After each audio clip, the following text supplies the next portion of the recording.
Ladies and gentlemen, if you own gold or silver, and if you think you're safe because you're diversified, this video might be the most important thing you watch this year. We are living through a moment in financial history that few understand, and even fewer are prepared for. Markets aren't behaving normally. They are screaming warnings that most investors are simply ignoring. And that's exactly why you need to pay attention right now. What most people don't understand right now is that markets don't ring a bell before something big happens. They don't send a polite invitation or give you a countdown timer. They move quietly, relentlessly, and by the time the headlines finally catch up, the opportunity is already gone. And that's exactly where we are today. We are in the middle of a massive market shift that most investors either don't see or don't want to see, because accepting it would mean admitting that everything they've been told about money, inflation, and safe assets was wrong. Look at what's happening beneath the surface. Governments are drowning in debt. Central banks are trapped by their own policies, and the only solution they ever seem to reach for is more money printing, more stimulus, more cheap credit. They call it support for the economy, but in reality, it's a slow-motion destruction of purchasing power. Every time new money is created out of thin air, the value of the existing money goes down. That's not a theory, that's not an opinion, that's basic economics. And yet, people continue to act surprised when prices rise and their savings buy less than they used to. This is where the market shift comes in. Smart money doesn't wait for official confirmation that inflation is a problem. It moves ahead of the crowd. It looks for assets that can't be printed, diluted, or manipulated into oblivion. And that's why precious metals, especially silver, are sending such a loud signal right now. Silver isn't just another commodity bouncing around on a chart. It's a form of real money that has been quietly undervalued for years, while paper assets were inflated to absurd levels. Think about the psychology of the average investor. They've been trained to believe that stocks always go up, that central banks can fix anything, and that inflation is either temporary or manageable. That belief only exists because for a long time it seemed to work. But systems don't break all at once. They crack slowly, then suddenly. And when confidence starts to go, it doesn't. Trickle out, it rushes for the exits. Silver is particularly interesting because it sits at the intersection of money and industry. It's essential for technology, energy, and manufacturing. Yet, it's also a monetary metal that historically responds to currency debasement. When silver starts to move, it's often because the market is sensing stress in the financial system. It's a warning light, not a random spike. And right now, that warning light is flashing. Meanwhile, the value of fiat currencies continues to erode. You don't need a PhD in economics to see it. Just go to the grocery store, pay your rent, or try to buy the same things you bought a few years ago. The numbers on your paycheck might be higher, but your standard of living isn't. That's inflation doing exactly what it always does, transferring wealth from savers to debtors, from the public to the government. Here's the uncomfortable truth. Central banks are stuck. If they raise rates too much, they risk collapsing debt markets and triggering a recession they can't control. If they keep rates low and continue printing, they fuel inflation and undermine confidence in the currency. There is no painless exit. And when policymakers are trapped, markets eventually take matters into their own hands. That's why this shift matters so much. We're moving away from blind faith and paper promises and toward assets with real, tangible value. Gold has already been making that statement, and silver is starting to echo it, but with far more upside potential, because it's still so misunderstood and underground. When the broader public finally realizes what's happening, silver won't move gradually. It will reprick violently the way it always has in periods of monetary stress. People will say it's too volatile, too risky, too speculative, but volatility is the price you pay for opportunity. What's truly risky is believing that pieces of paper backed by debt and political promises will somehow hold their value forever. History tells a very different story. Every fiat currency eventually fails. The only question is how long it takes and how prepared you are when confidence finally breaks. This massive market shift isn't about getting rich overnight. It's about preserving purchasing power in a world where money itself is being debased. It's about recognizing that what's happening now isn't normal and it isn't sustainable. Markets are sending a message, and silver is one of the clearest messengers. Those who understand this won't be panicking later. They won't be scrambling when prices explode and availability dries up. They'll already be positioned, already protected, already ahead of the curve. Everyone else will be asking how it happened so fast. The shift is already underway. The question isn't whether it will continue. The question is whether you're paying attention before the crowd finally wakes up. Silver has always had a way of being ignored, right up until the moment it can no longer be ignored. That's the nature of this market. For years, silver trades in the shadows, dismissed as too volatile, too small, too insignificant compared to other assets. And then almost without warning, It reminds everyone why it has played a monetary role for thousands of years. What we're seeing right now is not just another short-term rally or a speculative burst of enthusiasm. It's the early stage of a breakout driven by fundamentals that most investors still don't fully understand. The first thing people get wrong about silver is that they think it moves randomly. They look at day-to-day price action and assume it's just another commodity being pushed around by traders. But silver doesn't move in isolation. It responds to monetary conditions, currency weakness, and confidence in the financial system. When those forces line up, silver doesn't creep higher. It revalues itself sharply. That's what makes its breakout potential so powerful and so dangerous for anyone on the wrong side of the trade. Consider where we are economically. Governments are running deficits that would have been considered unthinkable a generation ago. Central banks are trapped in a cycle of debt monetization, pretending that inflation can be controlled while continuing the very policies that cause it. Every new crisis is met with more liquidity, more stimulus, more promises that this time things will be different, but they're never different. The bill always comes due, and silver has a history of reacting before the public understands what's happening. Silver is unique because it's both an industrial metal and a monetary metal. Demand doesn't just come from investors looking for protection. It comes from industries that rely on silver for electronics, solar panels, medical equipment, and emerging technologies. At the same time, the supply side is far more constrained than people realize. Silver isn't produced in unlimited quantities, and much of it is mined as a byproduct of other metals. It means supply doesn't quickly respond to rising prices. When investment demand increases, it doesn't take much to create a serious imbalance. What makes the current setup especially compelling is how undervalued silver still is relative to gold and other hard assets. Historically, silver has traded at much tighter ratios to gold than we see today. That gap exists not because silver is fundamentally weaker, but because it's been artificially suppressed by paper markets and ignored by mainstream investors chasing tech stocks and financial engineering. When confidence in those paper assets starts to crack, silver has an enormous amount of catching up to do. Another mistake people make is assuming that silver's volatility is a reason to stay away. In reality, that volatility is a signal of how small and tight the market really is. When money flows into silver, there simply isn't enough supply to absorb it smoothly. Prices jump, shorts scramble, and suddenly the same people who ignored silver at lower levels are chasing it at much higher prices. That's how breakouts happen. Not gradually, but explosively. The breakout potential isn't just technical, it's psychological. For years, investors have been conditioned to believe that central banks have everything under control. That belief is fading. Inflation hasn't gone away. It's become embedded. Real interest rates remain deeply negative when adjusted for true inflation, which means holding cash is a guaranteed loss. At some point, investors stop accepting that loss and start looking for alternatives. Silver benefits enormously when that shift in mindset occurs. What's particularly important to understand is that silver doesn't need perfect conditions to break out. It just needs conditions to be bad enough for people to question the system. Rising prices, weakening currencies, ballooning debt, geopolitical uncertainty. These aren't hypothetical risks. They're already here. Silver is responding to that reality. Even if the broader market hasn't fully caught on yet, when silver finally breaks through long-standing resistance levels, it tends to move fast. There's very little liquidity above those levels because so few people expected it to get there. That's why waiting for confirmation often means missing the move. By the time silver feels safe to buy, the easy gains are gone and the risk is much higher.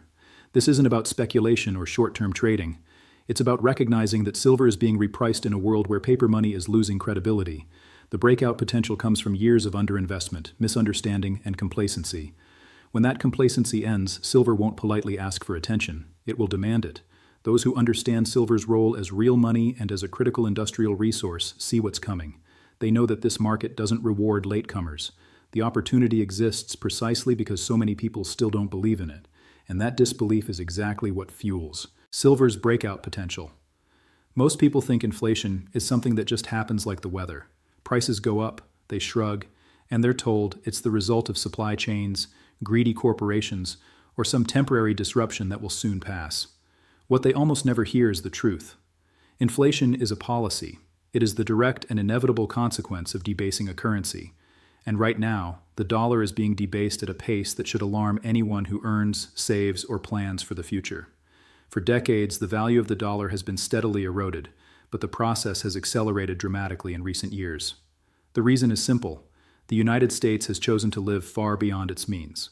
And instead of making hard choices, it has relied on its central bank to paper over the problem. Massive budget deficits are no longer treated as emergencies. They're treated as the norm. And every dollar of new debt ultimately requires new dollars to service it. That's where inflation comes from.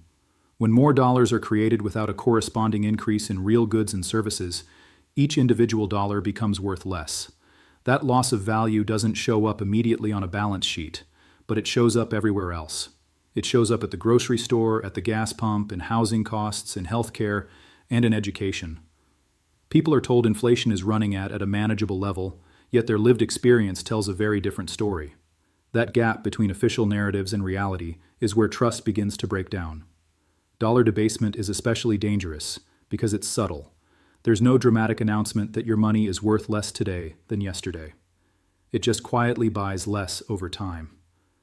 Savers are punished while borrowers are rewarded. The government benefits because it can pay back its debts with cheaper dollars. But the average worker who depends on wages and savings is left falling behind. Central banks claim they can control inflation, but their actions suggest otherwise. They talk tough about fighting rising prices, then panic at the first sign of economic slowdown or market stress. When forced to choose between protecting the currency and protecting asset markets, they almost always choose the latter. That choice may postpone a crisis, but it guarantees a bigger one later. One of the most misunderstood aspects of inflation is how deeply it distorts the economy. Artificially low interest rates encourage borrowing and speculation, rather than saving and productive investment. Asset bubbles form, misallocating capital and creating the illusion of wealth.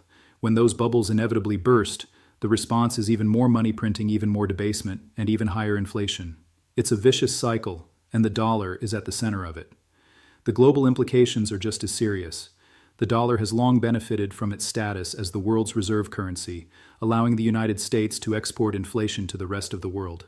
But that privilege is not guaranteed forever. As the dollar's purchasing power continues to erode, other countries are increasingly questioning why they should hold reserves in a currency that's being systematically devalued. This erosion of confidence doesn't happen overnight, but when it reaches a tipping point, it accelerates quickly.